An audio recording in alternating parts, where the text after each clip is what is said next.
क्योंकि विश्वास तो रखना पड़ेगा, संपूर्ण विश्वास रखना पड़ेगा। एक भाई था, उसकी पत्नी बहुत बीमार थी। डॉक्टरों ने जवाब दे दिया, कहा कि इसका ऑपरेशन करना पड़ेगा और ऑपरेशन के लिए कुछ पैसों की भी जरूरत होगी। लेकिन उस भाई की इतनी सामर्थ्य नहीं थी कि वह 10-20 हजार रुपये इकट्ठा करके ऑपरेशन करवा सके। इधर करे तो क्या करे, कुछ समझ में नहीं आ रहा था। क्या ऑपरेशन कराना भी जरूरी है और पैसे भी नहीं है। उस समय उस भगत ने जाकर के अपने जो इष्ट देव थे उनके सामने मंदिर में जाकर के बैठ गया और भगवान से प्रार्थना कर रहा है कि हे भगवान, अब जिस दुख दुविधा में मैं पड़ा हुआ हूँ उस कष्ट का निवारण आप ही कर सकते हो, कोई और नहीं कर सकता। मैं आपके शरणागति हूँ, आपके शरणों में हूँ। आप अब जो कर सको वो कर कीजिए प्रभु। इधर भगत भगवान के सामने बैठा हुआ है, उधर उसी शहर के अंदर एक सेठ है। रात को व्याकुलता है उसके मन के अंदर, नींद आ नहीं रही। उसने नींद आने के लिए गोली भी खाई, टिकड़ी दवा भी लिया, लेकिन फिर भी नींद नहीं आ रही। उसको बेचैनी हो रही है। रात के 12-1 बज गए। पड़े पड़े उसने विचार किया कि यहाँ पड़े से नींद तो आएगी नहीं, चल कहीं घूम करके आते हैं। तो वह सेठ घर से बाहर निकला और टहलते टहलते बहुत आगे तक निकल गया। उसी मंदिर के सामने जैसे ही पहुंचा, उसने देखा कि शायद अंदर मंदिर के अंदर कोई है, कोई बैठा हुआ है। कौन है, इतनी रात को क्या कर रहा है? तो उस सेठ ने जाकर के उससे पूछा कि भाई तुम रात को यहाँ क्या कर रहे हो, घर नहीं जा सकते सोने के लिए? तो उस भगत ने कहा कि भाई मैं तो अब जाऊं तो जाऊं कहाँ? मैं तो मेरे प्रभु की शरण में आया हूं क्योंकि दुखी हूं, और दुखी इंसान का कोई सहारा है तो ये परब्रह्म है, ये भगवान ही मेरे सहारा है। तो उस सेठ ने पूछा कि तुझको क्या तकलीफ है भाई, हष्ट पुष्ट लग रहे हो, ऐसी आपको क्या परेशानी है?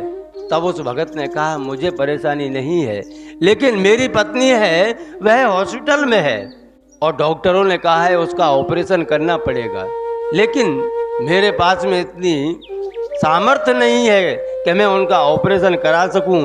इसलिए मैं तो भगवान के यहाँ आकर के प्रार्थना कर रहा हूँ कि भगवान आपको जो करना है कीजिए।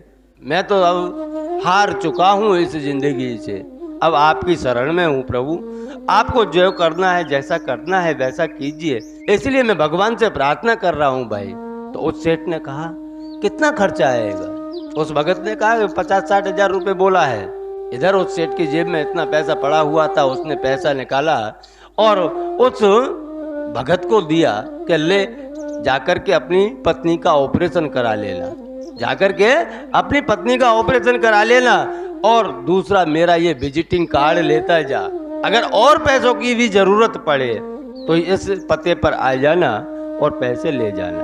तब उस भगत ने कहा कि भाई ये विजिटिंग कार्ड तुम्हारा रखो, मुझे असली और सच्चा जो पता है, एड्रेस है, वह मिल चुका है। अगर मुझे और पैसों की जरूरत पड़ेगी तो जिसने आज रात के 12-1 बजे आपको भेजा है वही मेरी और व्यवस्था कर देंगे।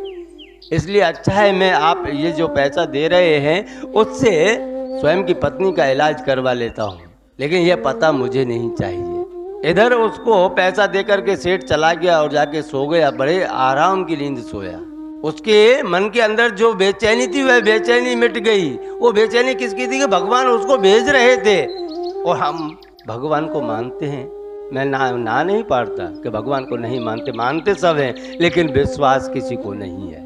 उधर उस भगत को विश्वास था अगर मेरे इस दुख के समय में कोई साथ दे सकता है तो वह भगवान ही साथ दे सकता है, अन्यथा कोई साथ नहीं देगा। उसने उसका विजिटिंग कार्ड नहीं लिया, उसको पता था मैंने यह प्रार्थना मेरे भगवान के सामने की थी, भगवान ने रात के 12-1 बजे ला करके उस सेठ को भेजा यहाँ मेरी दुख दुविधा को दूर करने के लिए।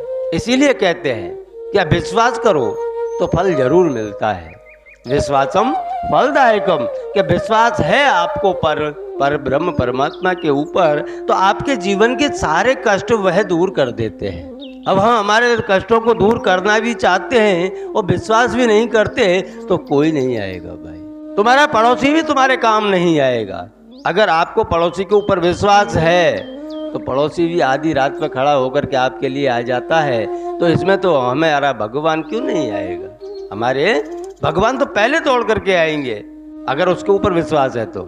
ऐसे ही एक समय भगवान श्री कृष्ण द्वारका में रुक्मणी जी बैठी हुई हैं, सत्यभामा जी बैठी हुई हैं और भोजन प्रसाद पाने के लिए बैठे हुए हैं। रुक्मणी जी पंखा जाल रही है, तभी पहला नेवाला तोड़ा और भगवान जैसे खाने के लिए हुए उसी समय वो नेवाला रख करके थाली में भगवान दौड़ने लगे।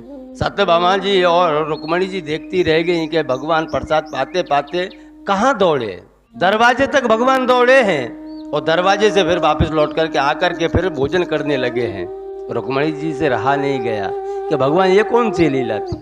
आपके हाथ में पहला नेवाला था, आप भोजन प्रसाद पाने के लिए बैठे हुए थे और अचानक दौड़े तो दौड़े, फिर आकर के फिर आराम से भोजन करने लगे। ये कौन सी लीला थी? तब भगवान ने कहा कि हे देवी, ये लीला नहीं है।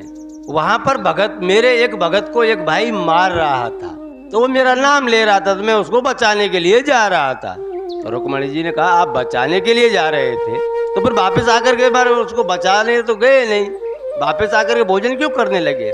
तब भगवान ने कहा कि उसको जब भगवान के ऊपर विश्वास था तब मैं दौड़ रहा था, लेकिन जैसे ही उसने पत्थर उठा करके सामने वाले की तरफ किया तो मुझे विश्वास हो गया ये अब लड़ लेगा, अब ये स्वयं की रक्षा कर लेगा, स्वयं लड़ लेगा, इसलिए मैं क्यों इतनी दूर जाऊं, पहले भोजन कर लेता हूं, अगर बाद में जरूरत पड़ेगी तो मैं जाऊंगा। इसलिए आपको कहने का मतलब मेरा यही है कि कभी अपने विश्वास को टूटने देना नहीं है, कर्म करते रहना है, लेकिन विश्वास संपूर्ण रखना है भगवान के ऊपर, तो आप भगवान स्वयं आकर के आपके सभी कार्य कर जाते हैं। आप इसी के ऊपर अपना जीवन निर्वाह कर सकते हो। और जिस दिन विश्वास टूटता है तो भगवान भी विचार कर लेते हैं, वो स्वयं लड़ लेगा, तो आप तो बात बात में घबरा जाते हो। इससे अच्छा है कि स्वयं के जीवन का संपूर्ण समर्पण भगवान के चरणों में कर दिया जाए, तो हमारा ध्यान फिर वह भगवान परब्रह्म परमात्मा स्वयं रख लेगा।